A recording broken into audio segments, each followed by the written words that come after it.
Mes chers frères et sœurs dans le Seigneur, heureux de vous retrouver. Que la puissance de Dieu soit avec vous. Mes chers frères et sœurs dans le Seigneur, je suis là, juste pour prêcher la parole de Dieu. Juste pour vous prêcher l'évangile. Et la parole de Dieu que je vais vous prêcher est intitulée Prière d'intercession. Prière d'intercession. Mes chers frères et sœurs dans le Seigneur, il y a dans le monde chrétien, dans le monde chrétien d'aujourd'hui une idée totalement erronée selon laquelle ceux qui offrent des prières d'intercession sont une classe spécifique de super chrétiens appelés par Dieu à un ministère d'intercession spécifique. Il y a dans le monde d'aujourd'hui une idée totalement erronée selon laquelle ceux qui offrent des prières d'intercession sont une classe spécifique de super chrétiens appelés par Dieu à un ministère d'intercession. Mes chers frères et sœurs dans le Seigneur, la Bible est claire. La Bible est claire sur ce point. Tous les chrétiens sont appelés à être des intercesseurs. Mes chers frères et sœurs, la Bible est très claire sur ce point. Tous les chrétiens sont appelés à être des intercesseurs. Ce n'est pas un groupe de personnes ou un groupe de chrétiens choisis par le pasteur que ceux-là sont appelés des intercesseurs. La Bible ne dit jamais ça. Ndeko yom tozola nangai. Bible ezotalisa biso na makomi. Ba chrétien nyonso bazaka ba intercesseur. Ezaka mwa groupe ya batu moko te boye ba poni nde bango nde ba intercesseur te. Tous les chrétiens sont appelés à être des intercesseurs. Alors, qu'est-ce que la prière d'intercession?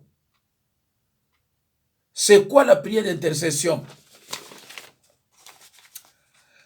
Il s'agit de la prière qu'on adresse à Dieu pour les problèmes qui ne nous concernent pas directement.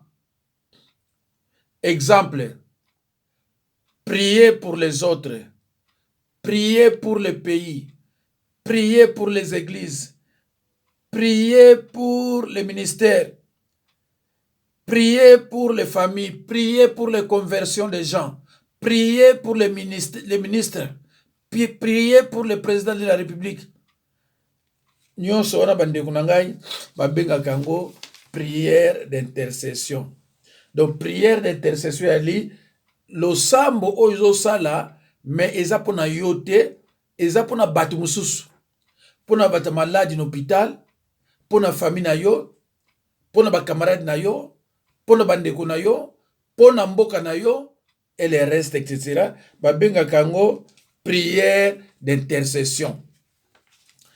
Alors la prière, et puis la prière d'intercession ne connaît pas de limites et s'étend jusqu'aux ennemis. Prière d'intercession, okosala ngo même pour les ennemis na yo, ozobondela pona bango. Nzambe alingi mingi bato babondelaka pona bato. Nzambe apambolaka bango. Prier pour les autres. La prière d'intercession, c'est tout simplement la prière pour les autres. Mais, elle est toujours accompagnée par des supplications. La prière d'intercession est toujours accompagnée par des supplications. Muto yo aza kosala kozwa obino benga prière d'autorité. Oyo Bible lobi parole d'autorité. Kuna supplication ezalaka te. Là on prend l'autorité. Ndeko na ngai bolanda ngai bien. Eza na bato ebele bazosala tout mais osimba te. Akobondela ndenge koki mezo eloko moko ezosalama ya te parce que ayebi kobondela te, ayebi te oyo azosala nini prière nini azosala. La supplication est un cri très intense venant du cœur. Un cri du cœur, des paroles parfois désespérées, adressées au Seigneur dans une situation donnée. Que celui qui supplie comprend que si Dieu n'agit pas, il y aura un échec absolu et que cet échec entraînera un drame indescriptible. Le secours ne peut venir que de Dieu et de lui seul. Ndeko, c'est la prière d'intercession pour Namutu. Il faut ozwaka ba supplication, ba parole ya mawa, ya kobondela, nzambe bikisa ye, nzambe bimisa ye n'hôpital, nzambe kotala masumu na ete, metala ngai mwana yo, kotala montagne ba péché na ete nkolo, metala ngai, nzambe yo zali le seul juge juste, oyo asala mokili oyo, oyo azali na pouvoir ya kopardonner, oyo azali na pouvoir ya kolongola maladi kobwaka yango. Pona nini okosala ngo pa na ye te? Pona nini okolongola maladi na ye te nkolo? Longola ye na pasi nzambe na ngai azonga na ndako. Nzambe otie miso wapi yoka losambo oyo. C'est ça la prière d'intercession. Ndeko. Yo osala ka ba prière de demande, osala ka ba prière pour na famille na yo, pour na bana na yo, pour na batu na yo te. Nzambe alingi ba intercesseur mingi. Parce que intercesseur aza mutu oyo aza na motema ya malamu. Mutu oyo aza na amour. L'amour c'est aimer. Aimer c'est penser plus aux autres qu'à soi-même. Il pense aux autres. Il pense aux souffrances des autres. Il pense aux malades. Il pense même pas à sa famille, mais aux autres. Mais ils ont la prière, il pense seulement à sa famille, il pense seulement à ses enfants, et Batumususu a la prière. Et ça même na Batumususu, la prière. Au lieu à l'écart d'internet, ko salir Moussa Nzambe. Mais ce qui est azaki moi Nzambe, ako bonde là pour Moussa Nzambe wana oyo aza kombati. Donc, ce qui mutu azo le cas d'internet, pour nous salir Moussa Nzambe, yo mutu zo landaye, yeba kaza mwa Nzambe te, aibine liloba te. Parce que ce qui aza liloba, albate, pasteur wana, ate yaka bien. A Moussa Nzambe, mais, azana mikakatano. Tika na bonde la pona ye. Oko bonde la pona ye, omona pe okimisi benemi na ye, Moussa Nzambe, à reprendre makamuna yenyo sa malamu. Mais yo olobi ke oza chrétien. Pasteur aza pasteur ya mutu ya chrétien nyonso. Ndenga naza awa, naza pasteur ya mutu nyonso oya bengami chrétien. Même Kabila, Ezra Chilombo, naza pasteur na ye. Mais ndenga nini yo okozwa pasteur na yo, oke kofunda ye pa et toute de façon oke kokota na émission ya ba sataniste, chaîne ya ba sataniste, yo chrétien oko kota kuna seko za mwana Nzambe te.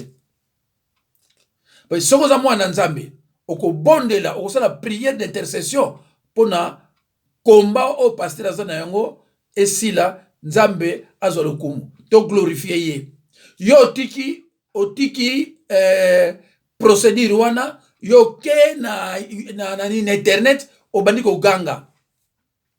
Alors mutu ayebi liloba ayebi ke yo ozano mwana nzambe te oza mutu amilimo ya mbindo. Donc soki mutu asambelaka pa na yo ayebi ke yo par exemple olekaki na internet pona kofinga to kosala témoignage mabe pona mosala nzambe bandimi wana bakoya su na église na yo te. Soki baye bayebi liloba te po so bayebi liloba bakoya te. Soki problème ali bondela pona mutu wana bondela pona mosala nzambe wana nzambe akokumisa yo nzambe akopambola bana na yo. Mais yo tiki yango oke koluka malédiction pona bana na yo moko pe.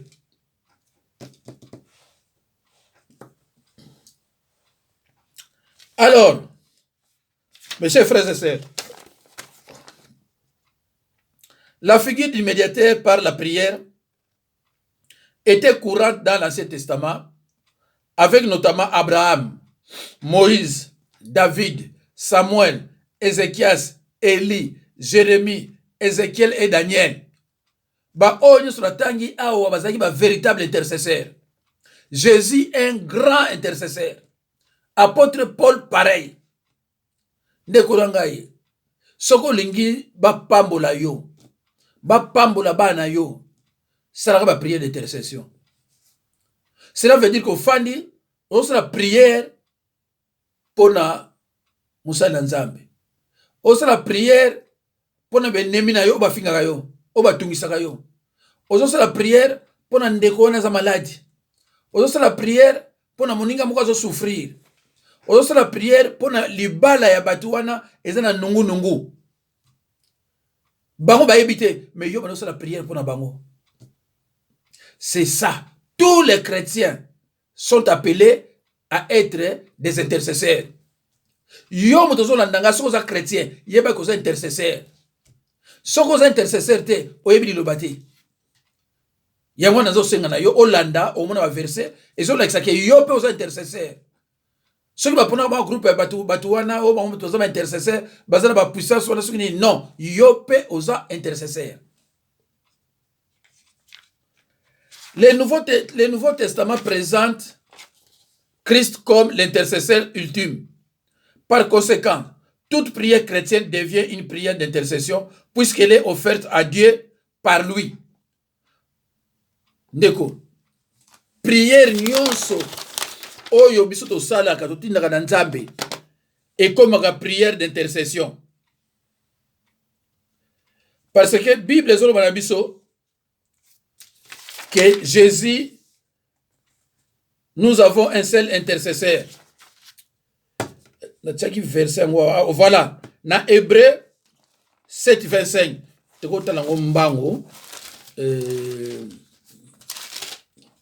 Hébreu 7, 25. Je lis au nom de Jésus-Christ. C'est aussi pour cela qu'il peut sauver parfaitement ceux qui s'approchent de Dieu, par lui étant toujours vivant pour intercéder en leur faveur. Donc la Bible nous enseigne que Jésus-Christ c'est un grand intercesseur qui intercède jusqu'à présent pour nous. Donc prière d'ailleurs il y a un verset biblique qui dit ce que vous demanderez au Père, il vous le donnera à mon nom. Prière sala yango. Ils ont les capables intermédiaires parce que Bible dans 1 Timothée 2:5, car il y a un seul Dieu et un seul médiateur, Jésus-Christ. Et le même a 2 Timothée, pardon, pas 2 Timothée, 1 Timothée 2:5, mes excuses mes frères. Alors, le Nouveau Testament présente Christ comme l'intercesseur ultime. Hébreu 7:25. Par conséquent, toute prière devient une prière d'intercession, puisqu'elle est offerte à Dieu par lui. On trouve un précieux modèle de prière d'intercession à Daniel 9. Ndekonangai, soko zui, Bible, au Daniel 9, son habit Daniel 9, c'est-à-dire chapitre 9, ba verset nyonso soko tangi yango okomona ba intercession Daniel ndenge eza kuna na kati. Comme Daniel, tous les chrétiens doivent venir devant Dieu pour intercéder en faveur des autres avec un cœur repentant et brisé, avec abnégation et en reconnaissant leur indignité. Dans toute prière, toute requête, il faut oser la propre spirituellement. Ce qu'on a propre spirituellement, ce n'est pas la peine, il y a aussi la prière d'intercession. N'importe quelle prière, sinon tes prières na yo et cause la abomination. Il faut la propre spirituellement. Ceux qui ont un conflit na batu, cause la prière te, ils ont servi à rien. Ceux qui ont un conflit na batu, bolu banagate, cause la non prière te, pour que servir à rien. Il faut passer d'abord par la réconciliation, bongo, ou la prière. Il y a un moment où tu vas au kola, sauf aucune église. Pourquoi tu vas au Congo, tu vas dans l'église, il y a Kusa, Bani. Boko sala nano, botubeli masumu nabino, journalier, babondeli, après aller. Boko tina na prière. Oko yaga boite marabo yo koti prière, bado sala prière te. Oko sala prière te yo utu kosola na mobile na yo, te utu sala na kosola na mwasi na yo, mbala mo koti prière te. Yango no zomona batu ebele bazoko bikate. Parce que ba yebite ndenge nini ya kobondela, ba principe ya kobondela ba yebite. C'est pour cela je vous ai toujours dit que les Écritures annoncent clairement que le peuple de Dieu souffrira et sera amené en captivité s'il persiste dans l'ignorance et dans le péché. C'est bien dit dans Osée 4:6, mon peuple est détruit parce qu'il lui manque de connaissance. Et ce verset ne dit pas que mon peuple est détruit à cause des sorciers, uniquement par manque de connaissance. Connaissance yango. Yango. Soki oza ndoki, de toute façon, boyokanga bien. Ndoki, c'est pas la peine osambela. Parce que nzambe yoka prière na yote. Ndoki, sataniste, nzambe ayoka ba prière na binote. Donc c'est pas la peine osambela. Pour ayoka prière na bino, il faut quitter les ténèbres. Oye, nangambo ya biso, suivi, confesser tes péchés, suivi d'une repentance sincère, et wana sikoyo, nde akubanda ko yoka yo. Mais tant que yo quitte te, ce n'est pas la peine qu'il y ait l'église, ce n'est pas la peine pour prier.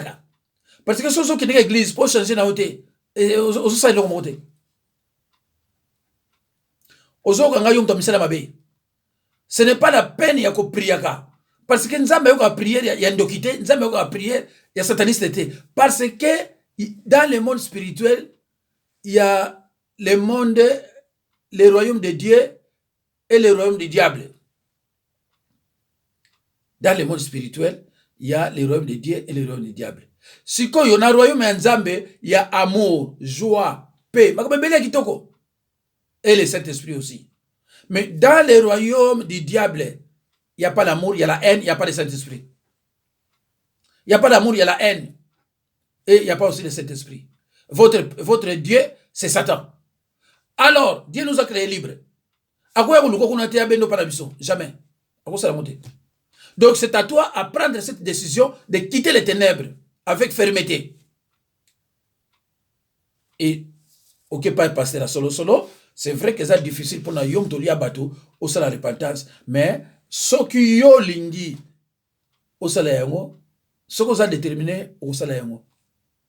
Mais ce qu'on a kuna, boyo kanga bino tu bando kina ba sataniste. Nzambe ayoka ka prière ya ndokite, Dieu n'écoute pas la prière d'un sorcier. Parce que c'est un royaume na bisote. De toute façon, na kota la verset moko awa na ebite soki na kobosa na yango to non na kobosa na yango te. Tout un verset moko awa na Deutéronome 30:19. Yokande balobia. J'apprends aujourd'hui à témoin contre vous le ciel et la terre. J'ai mis devant toi la vie et la mort, la bénédiction et la malédiction. Choisis la vie, afin que tu vives, toi et ta descendance. C'est clair. Dieu qui est le Dieu d'amour te fait une proposition. Choisis la vie. Choisis son royaume. Mais tu es libre. Si vous avez un royaume où il a été, Italio. Et si vous avez un royaume où il a c'est la démocratie. Donc, prière na yo, yo za royaume où kuna, et ça n'a sens mon côté pas ensemble. Et ça n'a sens mon côté pas ensemble. Donc, si on confie brusquement, directement vers l'enfer. C'est pour cela que nous au bon de la campagne d'Ambala, va résister zate. Parce que aux gens péché moko na no confesser en côté. Aux gens biloko moko olinga kondima yango te. Même si on a clair que aux gens biloko yo sala. Oyo zoko bomba ma. Tie ko bomba yo.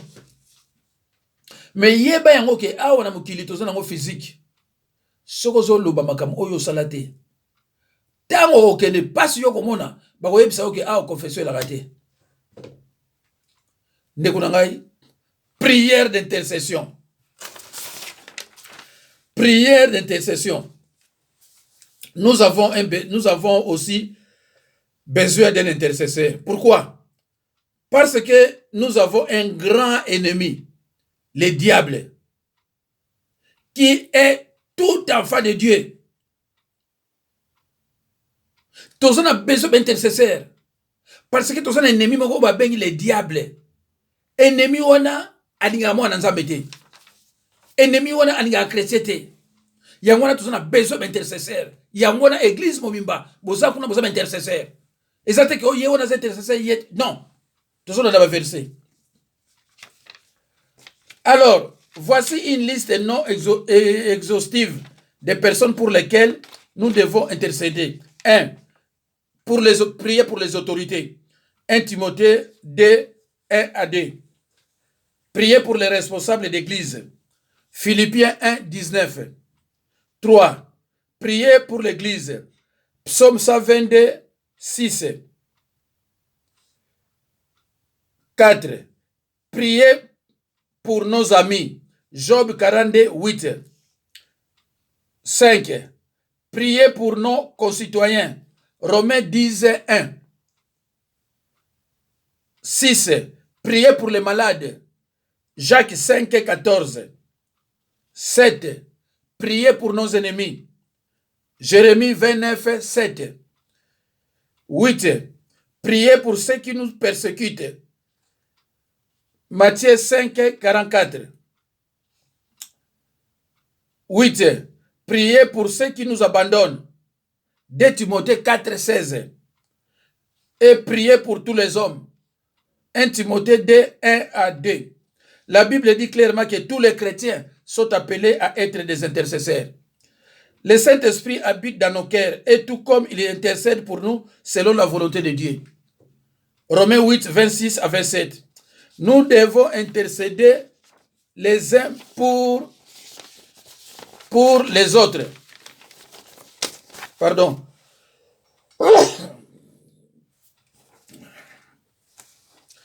Mes chers frères et sœurs, nous devons intercéder les uns pour les autres. Ce n'est pas un privilège réservé à une élite chrétienne. C'est un commandement adressé à tous. Ce n'est pas que kaka groupe mona bino ba intercesseur, bozo ba una valeur moko le kabinoté, bino nyonso bozo ba intercesseur. En fait, ne pas intercéder pour les autres, c'est un péché. Ceux qui ont moins nzambe, au bon de la répondre à battre sous-souté, osent commettre péché. Quand Pierre et Paul ont demandé à leurs lecteurs d'intercéder par eux, ils ne limitant certainement pas leur requête à ceux qui avaient un appel spécial pour l'intercession. Pierre était donc gardé dans la prison et l'Église ne cessait d'adresser pour lui des prières à Dieu. Actes des Apôtres 12, 5. Remarquez que c'est toute l'Église qui priait pour lui, Pas seulement ceux qui avaient les dons d'intercession. Ndekonanga, na Actes des Apôtres 12 ou 5, balobi bien. Tangu Pierre azalaki na kati ya prison, église mobimba et bana na intercession et bana ko intercéder pour na ye. Ce n'est pas que comme un groupe ya batu moko boye bazalaki wana babi mama intercesseur ba musu ba fandi ba musu ba intercéder te. Bango nyonso baza ko intercéder pour na Pierre abimaki. Alors, ceux qui parlent bino pasteur na bino apona ka mwa batu moko boye o bino ba intercéder bino ba so fanda boye ndeko oko bima déjà kuna aza pasteur te. Te aza pasteur te. Soko ayebi biloko ngana zoloba bino akoyeba ke bino so ba intercesseur. Donc bino nyonso faut très bondela. Qu'est-ce qui dit que ba oyo wana bango ba poni bazande bien que bango nde baza correct et le mozo la xézate. Voilà. Alors, dans Actes des Apôtres 12 5, Pierre était donc gardé dans la prison et l'église ne cessait d'adresser pour lui des prières à Dieu. Actes des Apôtres 12 verset 5. Remarquez que c'est toute l'église, je le répète, c'est toute l'église qui priait pour lui. Pas seulement ceux qui avaient les dons d'intercession. Oh, bah, tu as don d'intercession. Mais non, yo chrétien, aux na molimo santo, aux na Saint-Esprit na kacha corps yo. Mais donc, aux intercesseurs. Parce que yo, aux na molimo santo na kacha nzoto na yo. Donc, na muto ba poni intercesseur, na yo, aux ndengemo. Alors, pourquoi bako déconsidérer yo bazoyer intercesseur? Intercession za choralité. Pour chorale les élèves mususu. Baïbi ke ona baïbi koyemba. Yo yebi koyemba te. Balongoli yo. Mais pas dans likambo ya intercession. Ah non. En Éphésiens 6 verset 18. La Bible dit: Paul exhorta tous les croyants d'Éphèse à rester attachés au fondement de la vie chrétienne, dont l'intercession, faite en tout temps par l'Esprit, toutes sortes de prières et de supplications. Ndekunangai, soko tangiango balubi faites toutes sortes de prières et puis bazui et conjonction batina kati babi et de supplications. Pour vous dire que supplication c'est la prière té. Faites toutes sortes de prières et de supplications. Supplication est la prière té. Supplication est la kolela. Supplication est la kobondela. Na tuna kisere mususa benga Marie-José à Sarcelle rubi pasteur biso uti prière intercession. Na tuni prière intercession zani. Habiter ko bondela gato bana bondela gato bana bondela. Et belekati na bino baye ba répéter prière d'intercession zani. Na lobite ke yebi ngote yepa yebi mais jour wande na tuna ki ko expliquer ngote. Prière d'intercession, et ça va te belé ba prière d'intercession zani.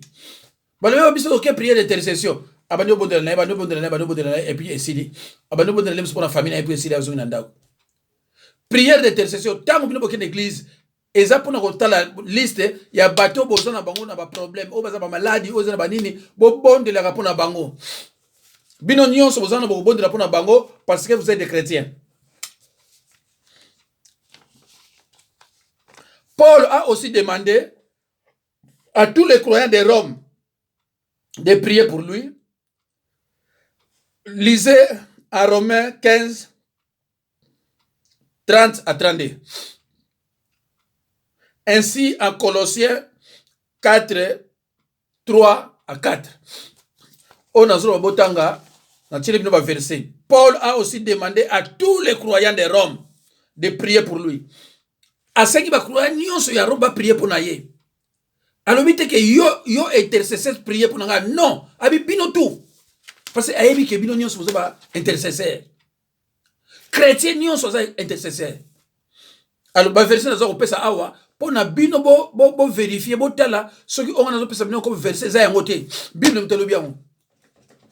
Alors voki na église boyeba soki pasteur on azaki ya misala mabe aponi kama bata misala mabe atie bango na côté alobi bango de intercesseur yango na boko ko ba délivrance mon na kate et simba kate parce que bato ba pona qui compte comme ba intercesseur peut-être basana bango bato bien te. Bible nous biso bino nyonso boza ba intercesseur.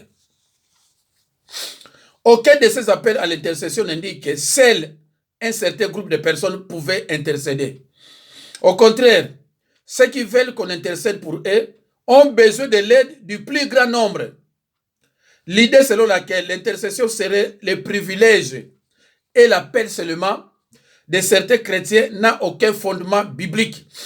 Donc l'idée est que comme un groupe où ils ont intercesseur, où ils ont intercesseur, na Bible les athées. Oh bah on est intercesseur, bah on va bon drapeau na yo. Binoté na Bible les athées. Bible les autres, tous les chrétiens sont appelés à être des intercesseurs. Donc yon ngo zo kanga. Si vous êtes un chrétien, yeba ke oza intercesseur, tango si sa yoka yango, bon de là pour na pasteur Jacques Dinabanza.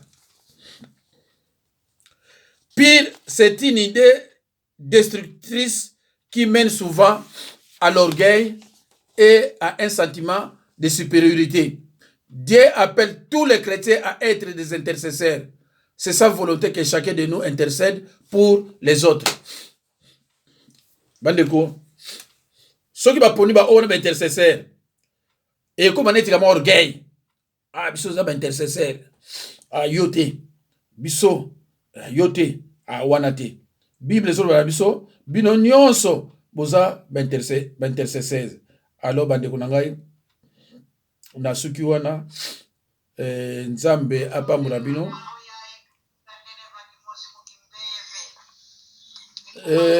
bandeko nangai bolimbisa na simbe place moko ezalaki yango te. Alors mawa mingi mais c'est pas grave. Voilà. Bandeko nangai nzambe apambola bino bino mutu boti kolanda mateya oyo ya elengi prière d'intercession yokango bandelango même 10 fois luka kozana bitili soko yokelo ko sepelisiyo yope opanza yango na baninga o basambelaka po bachango na misala tango mususu moninga ayebaka te ke yepe aza intercesseur ayebaka na ete à partir ya o ndia koyeba mon numéro na bosani fana pesa bino on ebandeli po bato bazolela mingi bazozwa ba numéro na ngai te 06 51 03 92 89 06 51 03 92 89 na bato bazala l'étranger 33 6 51 03 92 89 0033 6 51 03